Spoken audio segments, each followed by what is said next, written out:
Hello everyone and welcome to history class. आज की इस वीडियो में हम शुरू करने वाले हैं सोशो रिलीजियस रिफॉर्म मूवमेंट का दूसरा पार्ट।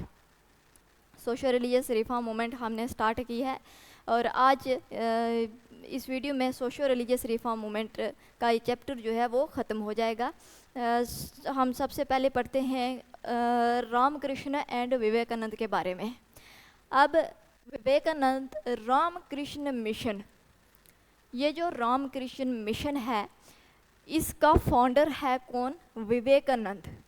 रामकृष्ण मिशन के फाउंडर विवेकानंद हैं। अब जो विवेकानंद है, ये इस विवेकानंद के गुरु का नाम क्या है? रामकृष्ण परमहंस। विवेकानंद के गुरु का नाम क्या है? रामकृष्ण परमहंस। और रामकृष्ण मिशन इन्होंने स्टार्ट की थी विवेकानंद ने, और रामकृष्ण मिशन के फाउंडर बने कौन? स्वामी विवेकानंद। अब जो स्वामी विवेकानंद है, इन्होंने बोला था one who respond to poor is mahatma and one who does not is दुरात्मा। ये बोला था विवेकानंद ने। और इन्होंने स्पीच, इसके बाद हम देखते हैं इन्होंने स्पीच दी थी कहाँ पर? चिकागो में। चिकागो इन वर्ल्ड्स रिलीजियस कांग्रेस में 1893 की बात है। और यहाँ पर जो वेस्टर्न थे, जो वेस्टर्न लोग थे, वेस्ट के जो लोग थे, उनको अंडरस्टैंड किया उन्होंने।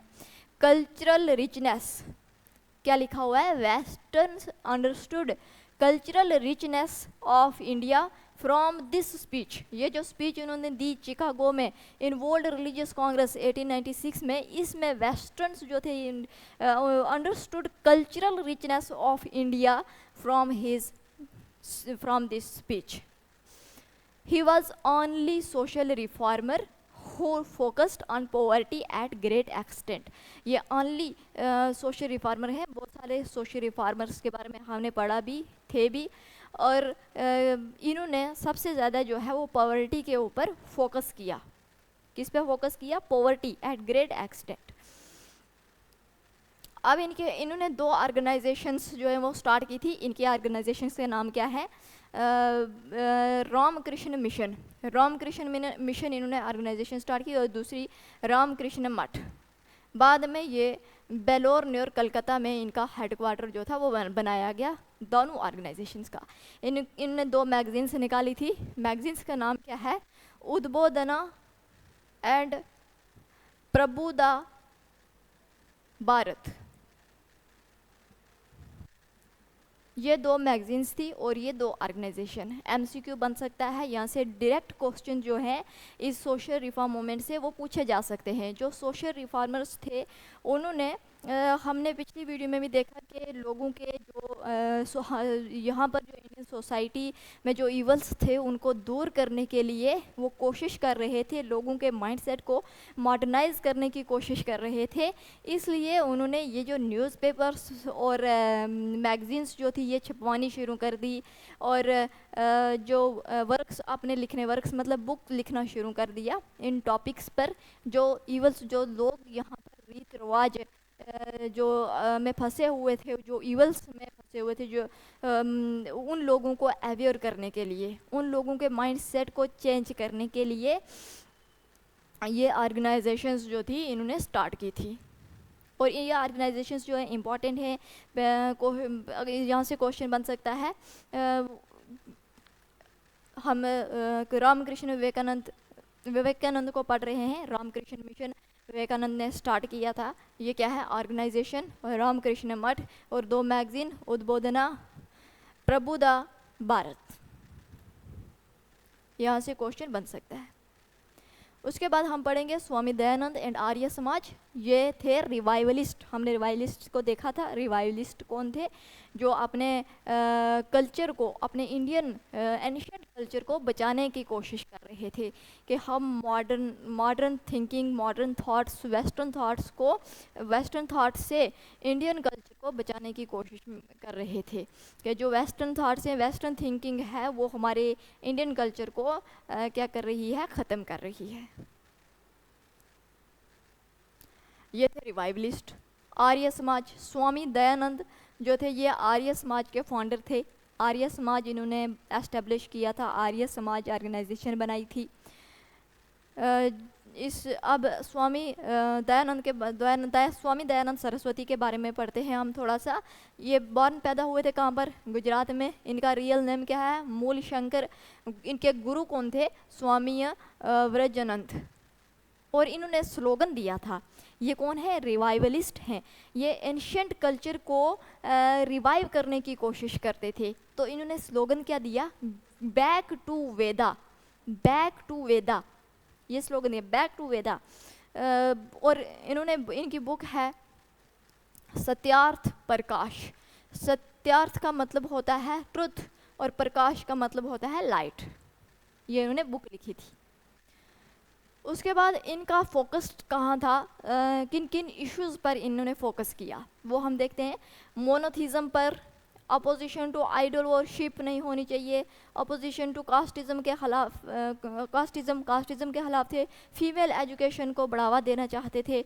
शुद्धि का मतलब क्या होता है? प्यूरिफिकेशन। और इन्होंने शुद्धि मूवमेंट जो है ये चलाई थी। क्या चलाई थी? शुद्धि मूवमेंट चलाई थी। शुद्धि मूवमेंट में इन्होंने क्या किया था? कन्वर्टिंग टू हिंदुइज्म, मतलब कि जो जिन हिंदूज़ को क्रिश्चियनिटी, इस्लाम और क्रिश्चियनिटी में कन्वर्ट कराया गया था, उनको दोबारा से क्या करना? कन्वर्ट करना कहाँ? हिंदुइज्म में।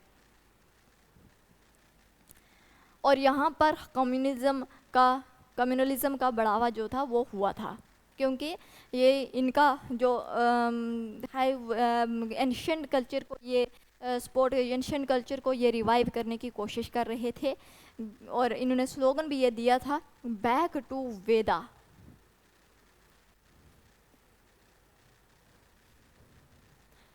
अब हम आगे पढ़ेंगे थियोसॉफिकल सोसाइटी के बारे में। ये जो थियोसॉफिकल सोसाइटी है ये एस्टेब्लिश हुई थी 1875 में। 1875 में कहाँ पर? न्यूयॉर्क में। कहाँ पर हुई थी? न्यूयॉर्क में हुई थी। किसने की थी? By madam Blavatsky and colonel H S. Olcott. इन दोनों ने क्या किया था? एस्टेब्लिश किया था थियोसॉफिकल सोसाइटी न्यूयॉर्क में।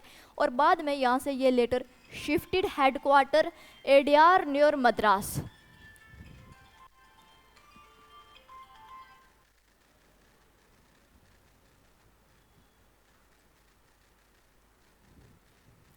तो बाद में इनको शिफ्ट किया था न्यूयॉर्क से, हेडक्वार्टर एडियार न्यूर मद्रास में, इंडिया में।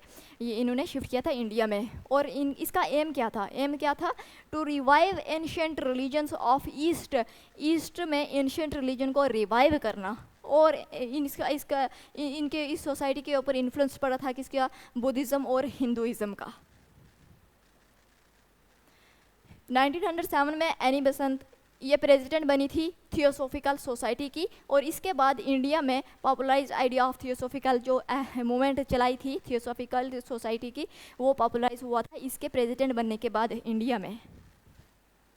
इसके बाद हम पढ़ते हैं पारसी सोशल रिफॉर्म मूवमेंट चली थी। पारसी सोशल रिफॉर्म मूवमेंट, तो पारसी इन्होंने ऑर्गेनाइजेशन बनाई थी। इस ऑर्गेनाइजेशन का नाम क्या है? रहनुमाई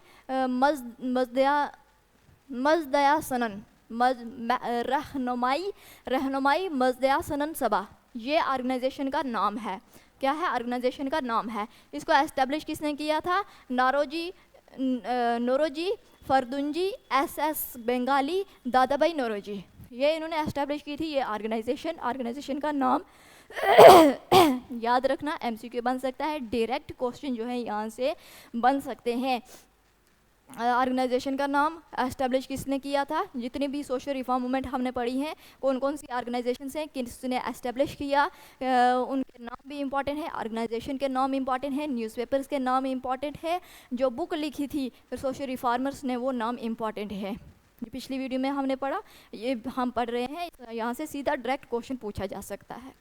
उसके बाद यहाँ इस न्यूज़पेपर याद रखना, गुजराती में लिखा गया था रास्त गुफ्तार। न्यूज़पेपर का नाम क्या है? रास्त गुफ्तार। रास्त गुफ्तार ये न्यूज़पेपर का नाम है। इसका मतलब है ट्रुथ स्पीकर या ट्रुथ टेलर। ट्रुथ स्पीकर और ट्रुथ टेलर। उसके बाद हम देखते हैं सिख रिफॉर्म मूवमेंट को। ये दो रिफॉर्म मूवमेंट है, याद रखना, दो रिफॉर्म्स मूवमेंट चलाई थी इन्होंने। क्या नाम है, निरंकरी मूवमेंट। निरंकरी मूवमेंट, इसका फाउंडर याद रखना बाबा दयाल दास।